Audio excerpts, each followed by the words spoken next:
Good afternoon, everybody. A very warm welcome to you at this UCL lunch hour lecture. I hope you're comfortable. There are people still coming in, so hopefully we can fit everybody. It's a real delight to welcome Dryden Goodwin today, who's going to talk to us about his work on expanding portraiture. And I've seen there are a few portraitists amongst the audience. I've seen some of you drawing away, so I'll come around and check what you're doing towards the end of the session. So Dryden's going to talk to us about his work on portraiture, and hopefully we'll have a few minutes for questions towards the end if you have some for him. Dryden, thank you very much. Great to see you all here, and looking forward to sharing lunchtime with you. As a way of introduction, I'm an artist and reader in fine art at the Slade School of Fine Art, UCL. Before I begin, and very importantly, I'd like to announce that this talk comes 2 days ahead of the Slade School of Fine Art hosting our inaugural annual Slade Print Fair. Starting this Thursday, it will run until Saturday and will be held at the Slade Research Centre, Woburn Square. The Print Fair is an initiative to fund scholarships to support students embarking on studies at the Slade, and will feature prints and multiples by Slade alumni, staff and current students. A tremendously exciting event with beautiful work to be seen and bought, so please come along.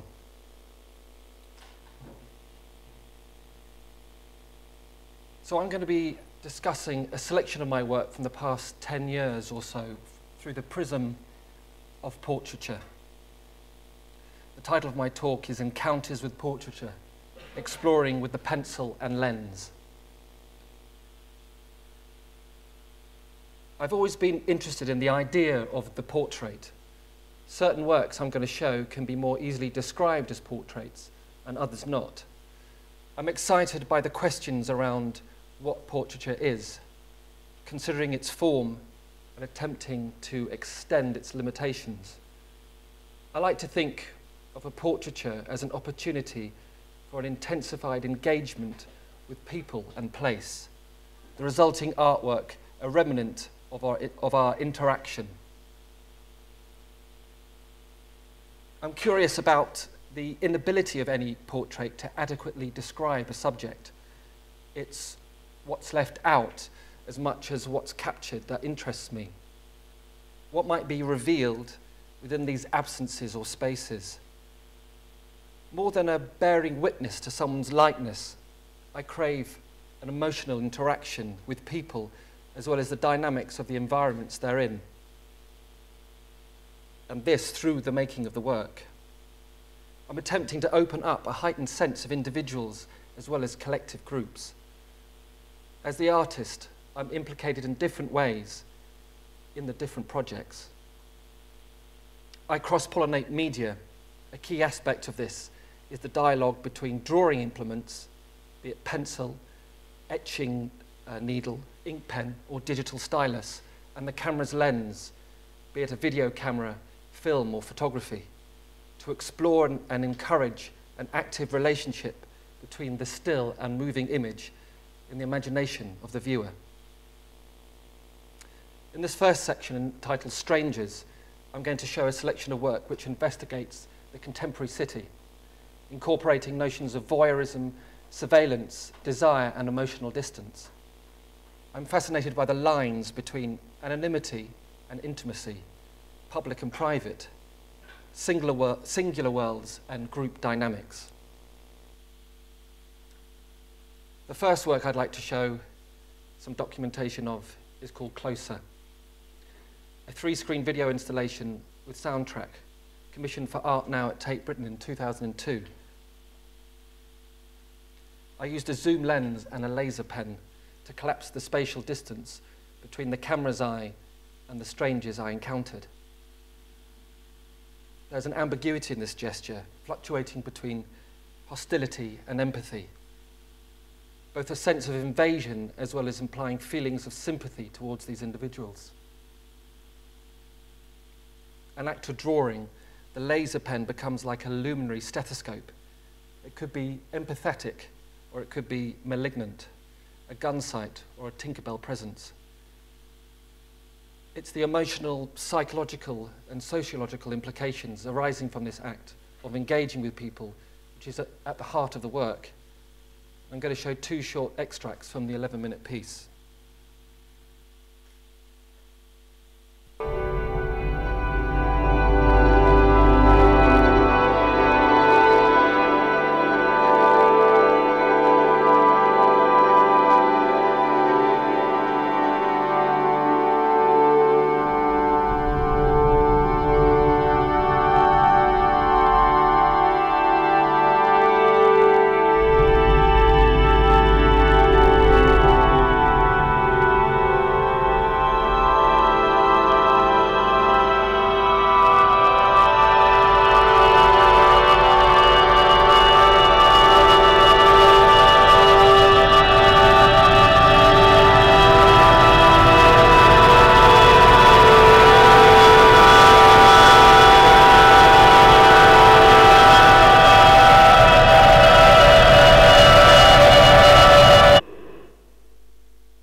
Next, some documentation of a 16mm installation called 2003, which was first exhibited at the New Art Gallery, Walsall.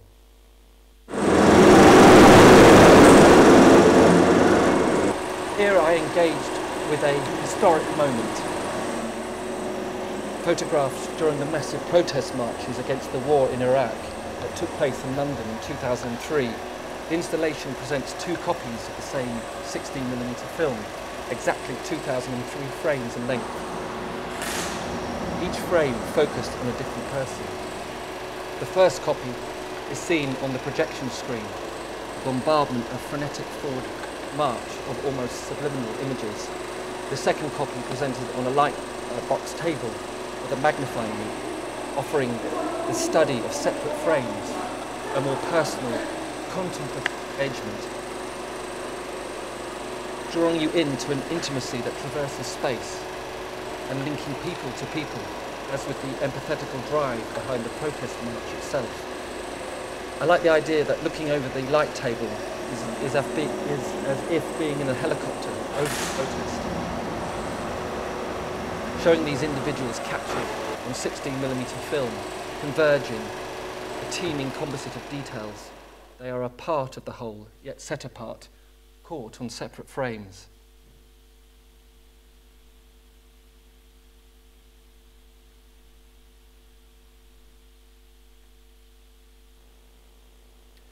Here are examples from a body of work I originally made for a solo exhibition at the Photographers Gallery in 2008, and then was shown at the Hasselblad Foundation in Gothenburg, Sweden.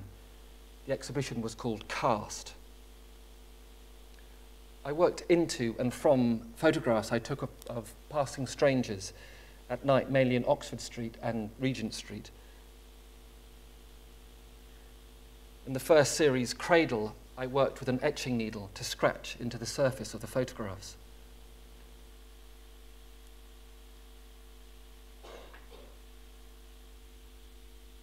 From the hundreds of photographs I took, I chose to engage closer by drawing into them, where there was a sense of introspection, where the person I'd photographed was physically present, but seemed elsewhere in their mind. Drawing became a way of thinking back into the photograph, back into the original moment, into their world. Drawing as touch is central. The idea of a drawn mark being contact between the artist and subject, between one individual and another. Again, an ambiguous action. The lines both scarifying and cradling, opening up but partially shrouding. This act of drawing slows down and expands this photographic moment, the drawing offering a time to focus on and develop a sense of familiarity with these strangers. An image taken with a lens is reanimated by drawing, a kind of time travel.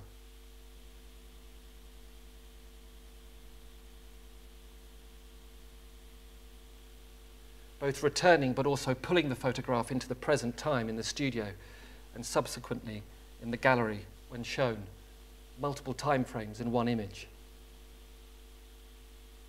In this next series called Cowl, I used another drawing tool, a digital stylus and tablet linked to a computer. There's different sensations about making these marks, reaching through the tablet, through the computer screen and through the window of the bus, into the space, close to the face and warmth of each stranger. An exaggerated experience of dimensions, opening up a sense of sculptural space around each person's head, as well as the fourth dimension of extended time. The lines take on an expressive quality within the cooler rendering of the original photograph via a lens. And last from this exhibition, a series of diptychs called Casting. With these I presented photographs and drawings side by side, drawings that I'd made from details of the photographs. I wore watchmaker's glasses, magnifying glasses, and these glasses projected me into the photographs. I selected faces from the crowd to home in on, to be drawn into.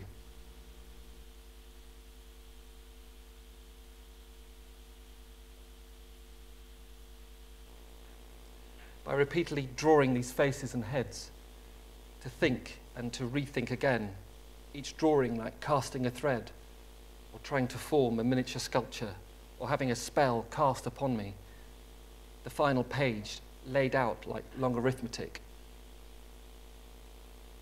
Returning so many times in this process of familiarization. As with a family member, it becomes hard to see what that person looks like anymore. There is always an ethical dimension to stealing someone's image. But this tension is intrinsic to the experience of the work.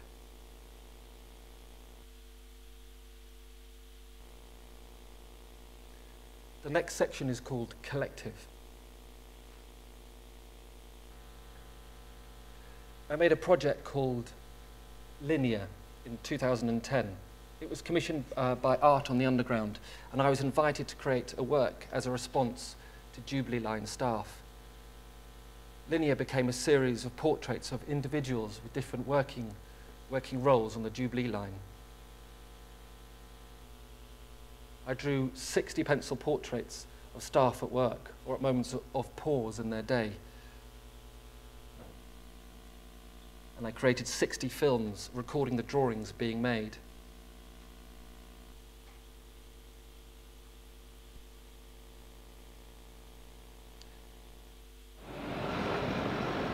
This documentation shows the different manifestations of the project. There's printed posters, digital posters, leaflets, as special exhibition sites, and there's films available to watch online. In a way, Linear epitomizes the inability of any portrait to adequately describe a subject. The challenge of what at the time was over 1,300 workers on the Jubilee Line, what evolved through the process of making the work, was the decision to draw just 60 of them, hoping through the detailed rendering of just 60 to imply the complexity of the multitude. The films are viewable online, offering the opportunity to unlock the drawings.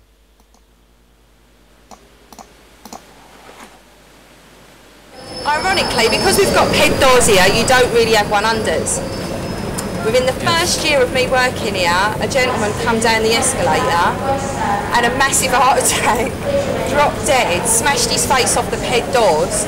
40 minutes before an ambulance service got here, 30 minutes we was trying to do CPR, and it hit me pretty hard. He died. I'm sitting there thinking, God, I can't let this man. So I held his hand. It was really awful, but I held his hand. The film showed the accelerated progression of these drawings, accompanied by fragments of the conversation between the artist and sitter during the making of the drawings, revealing a multitude of personal exchanges story. A process of condensing occurs in each of these films. The real-time development of the drawings is speeded up, and the conversations edited into intense, but inevitably incomplete, further renderings of each person. The investment of time becomes an underlying theme of the work. So you're drawing the lines on the... I thought you were going to say that. I had to soften that one because that was too... The lines have got meanings in our culture. Like, even people can read the face of people. You can tell whether you're a crooked or you're a nice person.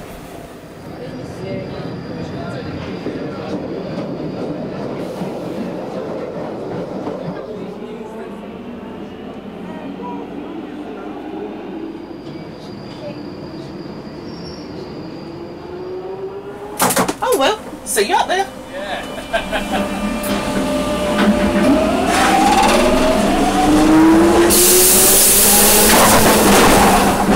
Sorry, I forgot to tell you about that bit jumps a bit. Yeah, no, sure, no.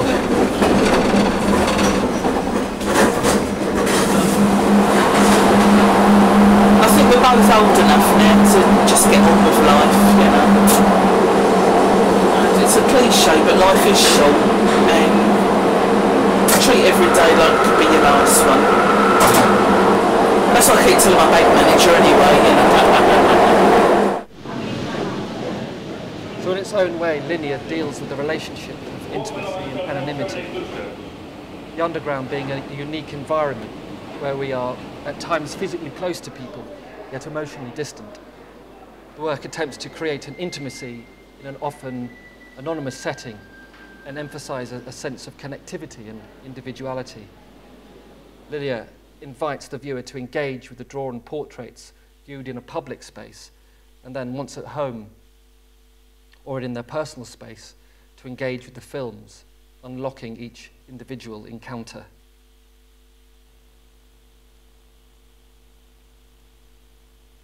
The next work is a film called Poised from 2012. It was commissioned by Film and Video Umbrella and first exhibited at the Delaware Pavilion in Bexhill. I developed the research for the film with dance scientist Elsa Ermston. Poised is a 20-minute film with a soundtrack, exploring the physical and emotional dynamics of a group of young female divers. I wanted to explore the extraordinary physical and emotional dynamics found within the training processes of these athletes. With each dive they place themselves in a perilous and elemental relationship with air, water, and architecture. Looking beyond the arc of the dive itself, I wanted to consider the metaphorical, even metaphysical resonance as a rite of passage between different states. I captured details from the lead-up and aftermath, but never the actual dive, to keep that moment as an imaginative space. In the way I combine image with soundtrack I create, I'm attempting to distill a kind of blueprint of their activity, physically, psychologically, and emotionally. Here's a short trailer from the film.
In the next section, I'm going to show two portrait commissions of individuals.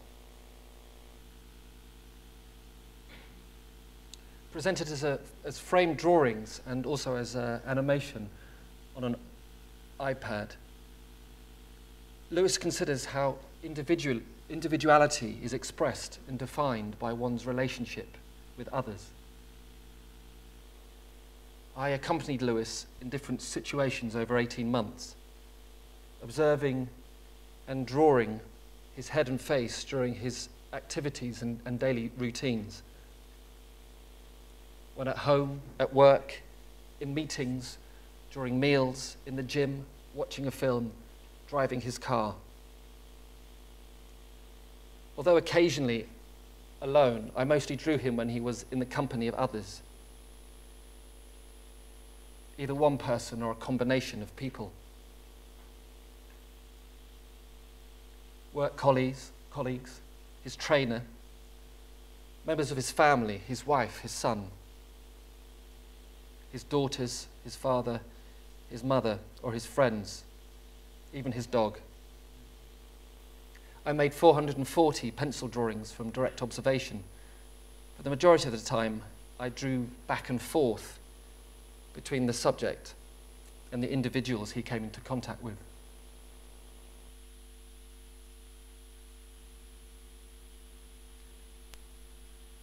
I wanted to activate these drawings in the way they are presented, both in a frame, in the order that they were made, and on the iPad, where I could explore the relationships between the drawings further in their animation, sequenced in multiple combinations.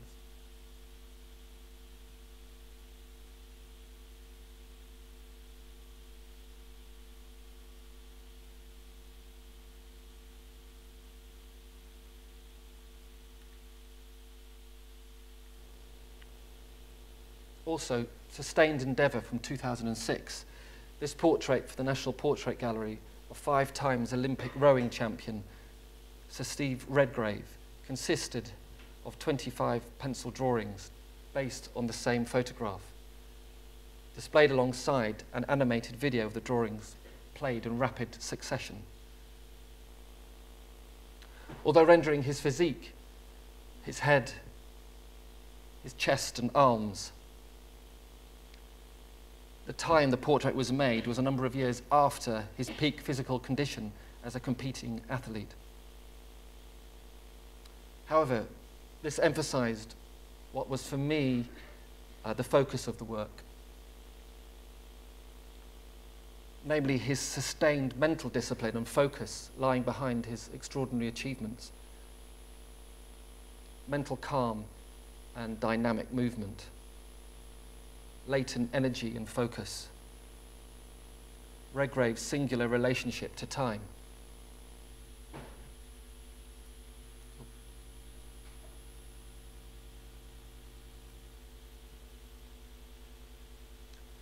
The tremendous repetition and endurance of training, pushing against time over so many years to be the fastest.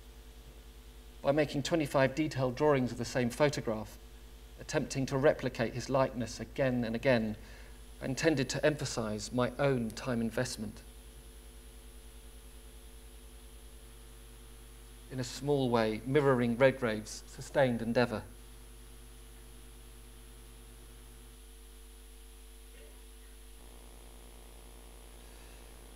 This final section I've entitled Kith and Kin. The first is 4 sequences of dry point etchings called State from 2004.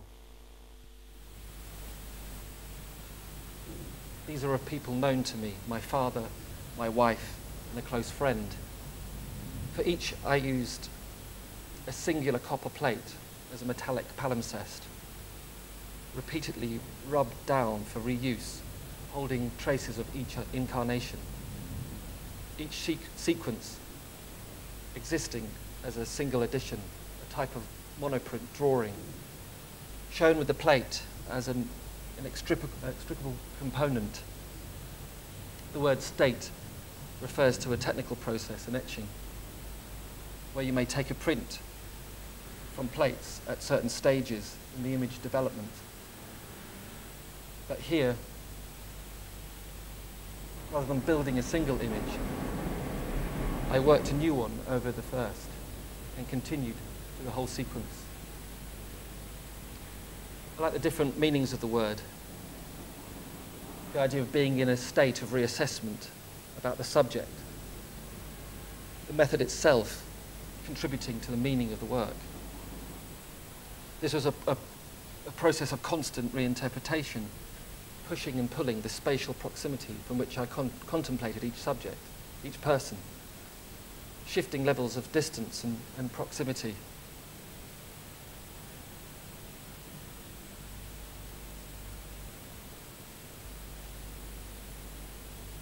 And importantly, in the installation of the work, the backdrop for these people,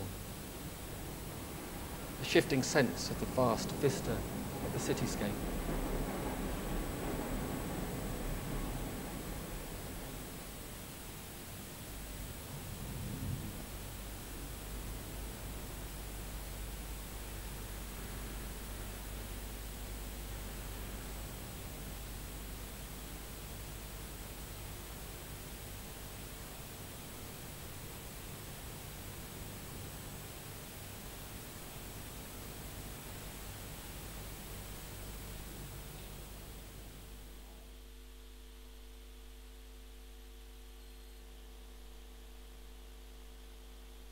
The final work I'm going to show is called Breathe, which was made last year. I created over 1,300 pencil drawings, which when combined and animated, showed a young boy, my youngest son, who was 5 at the time. He was shown progressing through fluctuating breathing patterns, at some moments regular and at others more laboured, as he stared out from the frame. In the studio, the small 50mm high drawings gave me a focus, a sense of nurturing, holding and protecting the images.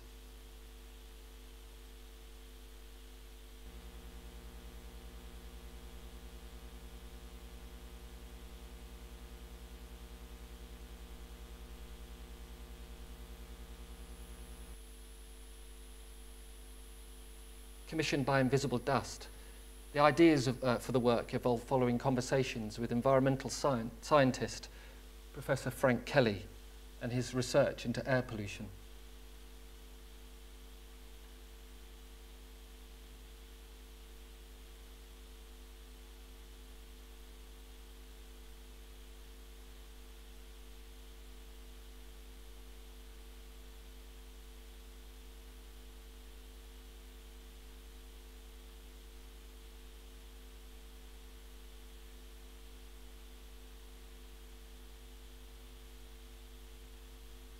Key to the activation of the work was finding a location. So it became an 8-metre high projection next to Westminster Bridge and opposite the Houses of Parliament.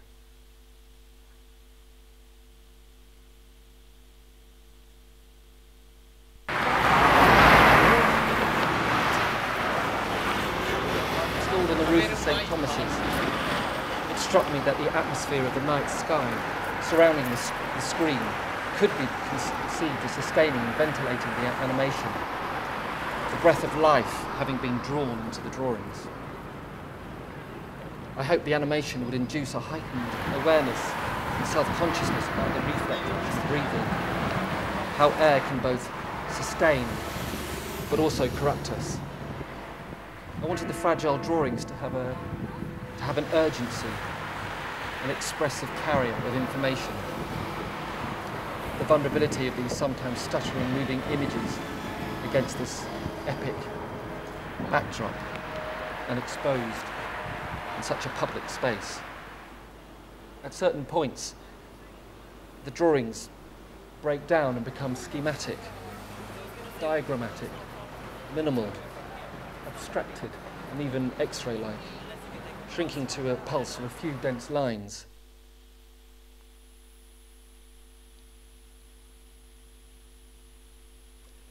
was deeply affecting to see the rendered image of my small son against the cityscape, facing out across to Big Ben and the Houses of Parliament, the location of one of the Western world's most influential institutions.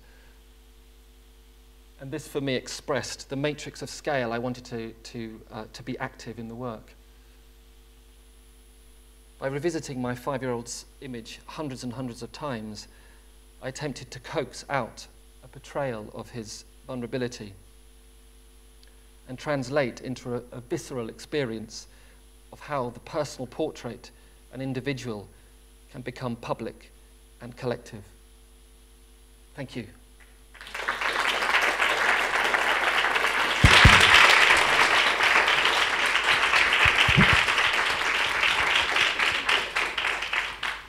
Thank you very much, Dryden. That's an extremely beautiful array of work. Do we have questions for Dryden from all of you? There are microphones around if you like.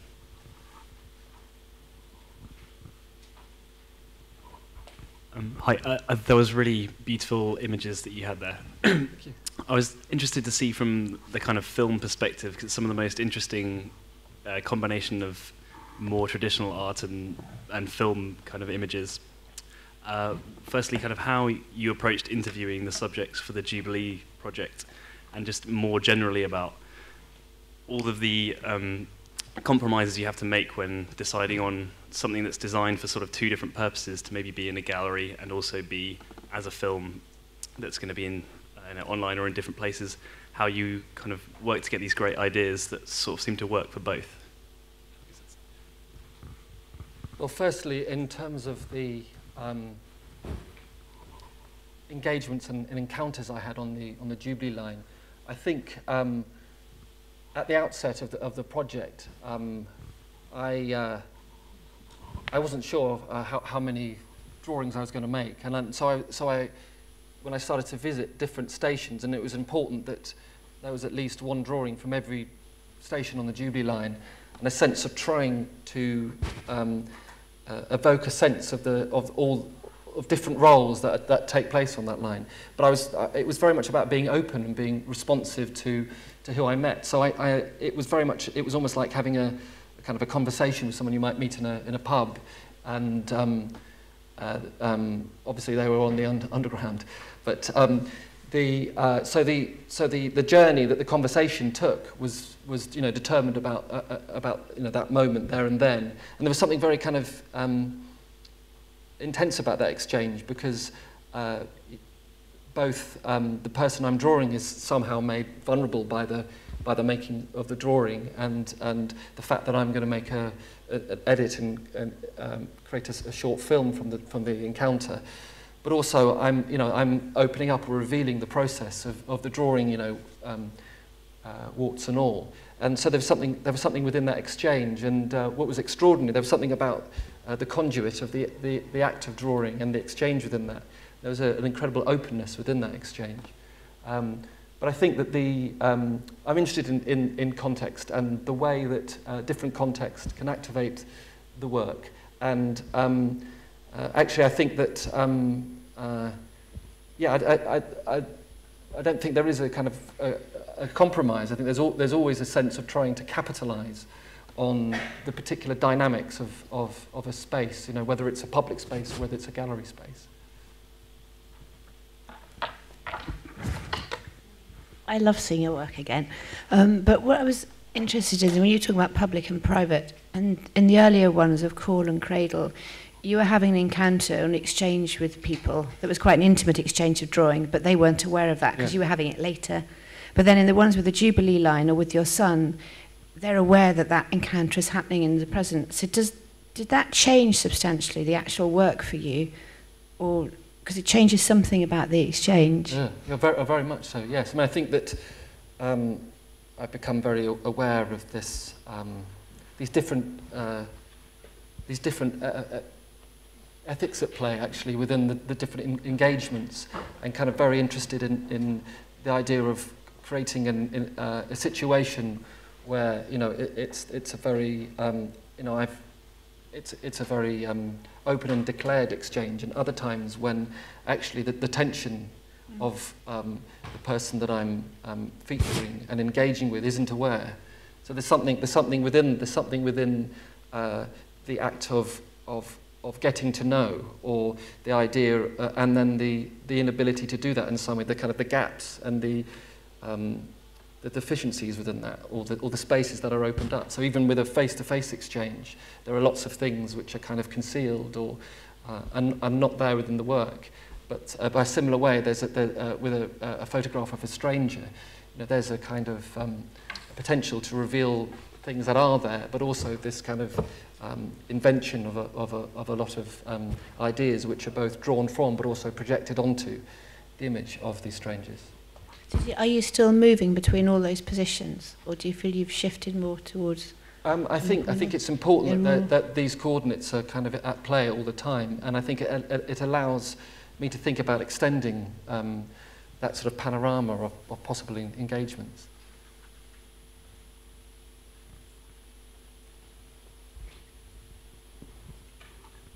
Thank you.